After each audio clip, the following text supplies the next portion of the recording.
Hey everyone, I'm Sonny Bill Williams. I play centre for the All Blacks. You know, I know what you're thinking. You're thinking, wow.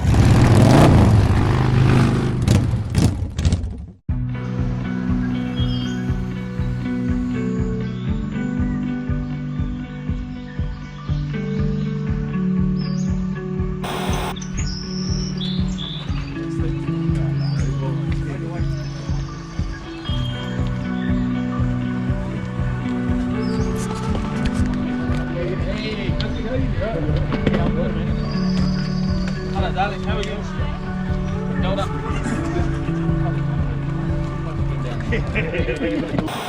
G'day riders, I'm out today with our motorcycle club Tribal Nations, and I feel like this winter has been a bit disjointed for the club, but today we're back to doing what we do, and that is supporting initiatives in our community that support the community. Today we're at the world's steepest street, Baldwin Street in Dunedin, New Zealand. Now, the Welsh tried to steal that from us a little while ago, but we managed to prove that no, this was in fact the world's steepest residential street. And I'll tell you what, if you try and walk up it, you feel that. So first thing, for those that don't know who you are. Hey everyone, I'm Sonny Bill Williams. I play centre for the All Blacks. You know, I know what you're thinking. You're thinking, wow, Sonny Bill, you look much younger in real life. Yeah, so I'm Mike King. I'm the founder of Key Life Charitable Trust. I am Hope and Gumboot Friday, and we're down here today in Baldwin Street, where young Matt Fenn is running the height of Mount Everest in 10 hours or less. The reason for this isn't about raising money, it's about raising awareness for mental health issues. So the hashtag for this is MyEverest. Why MyEverest? Everyone in life is climbing a mountain of some type or another, and you know, your journey up that hill is just as important as someone else's. What we're looking for today is for people to share their Everest story. We've all got one. Share your struggle online, either through video or text, letting people know the struggle that you've gone through. Why is this important? Well, because there's a whole lot of kids out there who also climbing their individual Everest, but because they're surrounded by perfect adults, because they're surrounded by people who are pretending they've got their shit together, our kids feel like they're going through this struggle alone. The biggest problem for young people today is an overactive inner critic, and you couple that with a whole lot of perfect adults in their world who are constantly telling them what they're doing wrong, constantly telling them that their emotions and their feelings, they just need to get over them. That's putting a huge amount of pressure on our young people. So if we all share our vulnerability, if we all share our stories, our kids can see those stories and know that they're not going through the struggle alone. I know you can't physically be here today, and you might be watching this sometime in the future, but if you share your story so our kids can recognize that they aren't struggling alone, hashtag MyEverest, you'll be saving a life. So this is the first time he stopped since 6 a.m. We're going to take 5 minutes now, just having some fuel, and then he's going to show us how it's done. Awesome, man. Move mountains. I've got a pocket full of koha here, but just throw it in the bucket. Thank you, brother. Appreciate it. Thank you. Thank you, team.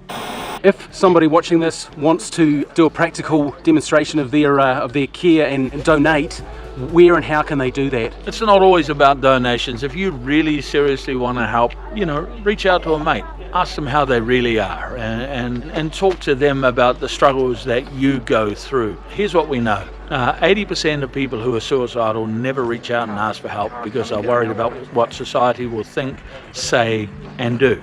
Yet our stupid administration at the Ministry of Health, their message to anyone who's struggling is, hey, reach out and ask for help. It's like, I've just told you I'm scared of sharks, and your solution is go swim with sharks. So why do we continue to put so much pressure on our most vulnerable to make the first move? What we're saying, instead of waiting for someone to reach out and ask for help, look in the mirror and ask yourself, what am I doing to make it more comfortable for people to reach out and ask for help? How many of my mates have come to me and talked about their feelings, what's going on inside? How many young people have come up to me and said, hey, I'm struggling at the moment? If you haven't had any of these things happen, please look in the mirror and ask yourself, what is it about you What is it about me that is turning people off from reaching out and asking for help? And it's not because people are bad. It's not because, they're horrible people. The reason people don't reach out and ask for help is because we've never showed our vulnerability in front of them, and they think that we will judge. So if you make yourself vulnerable, talk about your issues and not other people's issues, you make yourself a safe person. Start sharing your stories. Start sharing your struggle. Make yourself an island of hope for anyone else out there that's struggling. That's the most important message. So how many laps so far? We're not counting all the individual ones because it's all about the actual elevation. So we're probably on about 45, 50. So he's a quarter of the way through. Yeah, 2,300 metres. 2,300 metres, and he has to go 8,800. Oh, you're only counting the up. Down doesn't matter, it's the elevation. You only count the up when I do. Yeah, one.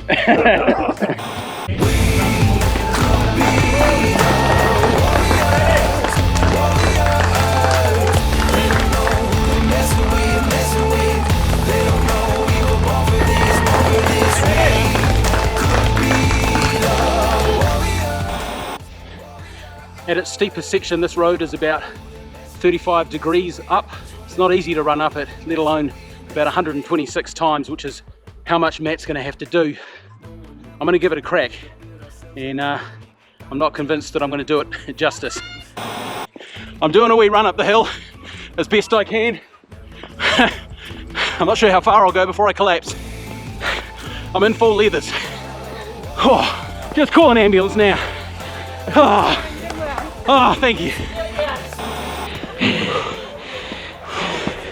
This is not as easy as I'm making it look.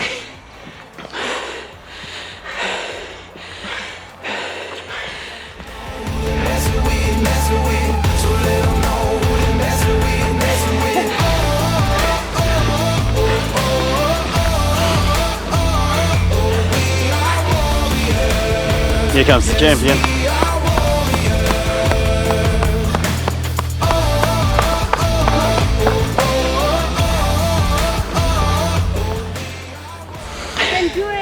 Hey!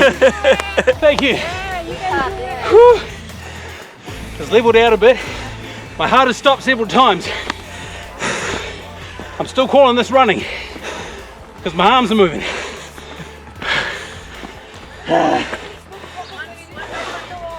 Little burst to the top. Here we go, 15 metres.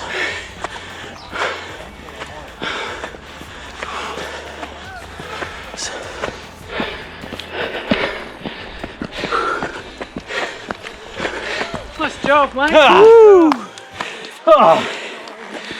You're hot as hell. Yep. I can see why they don't use leather. It's fitness equipment. Nice work. Thank you.